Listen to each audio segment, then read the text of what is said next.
I'm Sam Smith. I'm Travis Okulski, and behind me is Porsche's best-kept secret, the Cayman GTS.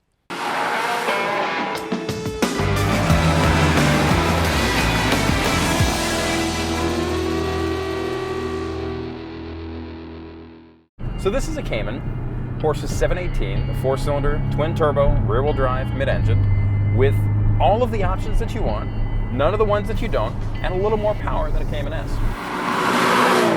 The thing about the GTS is that it's kind of secretly the best car in the Porsche lineup. GTS is basically the badge they use when they want to build a car that's halfway between track use, like the GT3 or the GT4, and the base 911 or 718 that you'd buy to go commute in.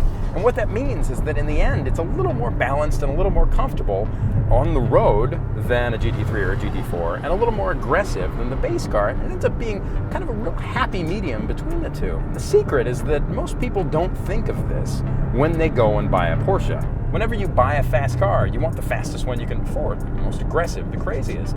And this isn't that. It's an argument that maybe the fastest, most aggressive one isn't the best car for everybody. Just because you can spend more money on a Porsche doesn't mean you're going to get a better Porsche for what you want. This is perfectly set up for what most people are going to use a car like this for. It's great on a back road, it's comfortable on a commute, and when you take it to a track day, it's still sharp and composed and easy to drive. It lacks that absolute last tiny little bit of the razor's edge, but it's still great. But not everyone needs that razor's edge. People just need a car that is fun, and this is what this is. You don't have to be going flat out to be having fun in this car. This is one car that's really well honed and really well tuned, and it's just fun out of the box, and you don't really need to do anything to it to make it faster, make it better. There's nothing that I would change with the suspension, with the braking, with the gearbox, tires, wheels, any of that stuff. You get all the stuff that you'd want to have anyway. Porsches traditionally have been balanced cars. They never had a lot of power, they never had a massive amount of grip or brakes, but everything that was there was in balance. They made the most of what they had. And that's what this is. It feels like everything the company's ever done well, packaged in one box. The only thing with this car that's a bit interesting, let's say, is the engine.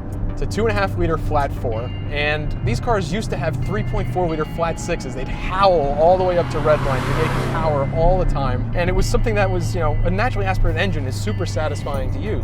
This, it's kind of Subaru-y in a way. My dad had a modified WRX wagon. That's a little bit of a car drop, kind of like a name drop, but when you drop a car, and this sounds and feels a lot like that. There's a little bit of lag. There's definitely obviously turbocharged. It doesn't hide it that well. It's not that it's a bad engine, it's just that it's way different from anything that Porsche's put in the Cayman before.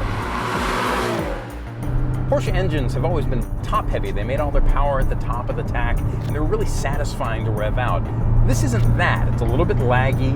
It doesn't really get any better sounding when you run it up the tack. So ultimately the engine is the one thing that you think about when you're driving this. If you have any seat time in Porsches at all, anything that they built prior to this, especially the mid-engine cars, all you do is think about what those things sound like and what you don't get here.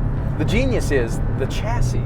The steering, the rest of the car is so great. The gearbox, this PDK, this amazing twin clutch box, it's all so good that it tends to shadow it. Everything adds up to still make a brilliant car. One of the best mid-engine 2-seat cars that you can buy on the market. I'd overlook the engine just to get everything else that comes with it. It costs just over $80,000, and for that you get something that's more involving than a base Porsche 911 and cheaper. Now that sounds like a lot of money, but if you were to put all these options into a Cayman S, it would cost more and it would still have less power. That's right, because on top of that, on top of the Porsche torque vectoring, on top of the sports seats, on top of PASM, Porsche's adjustable sport suspension, you also get another 15 horsepower that the Cayman S doesn't get. It's courtesy of a little more boost and a retuned engine management system. And what that means is that this package is pretty much the ideal version of a Cayman 718 that you'd want to build, but a little sharper and a little more focused.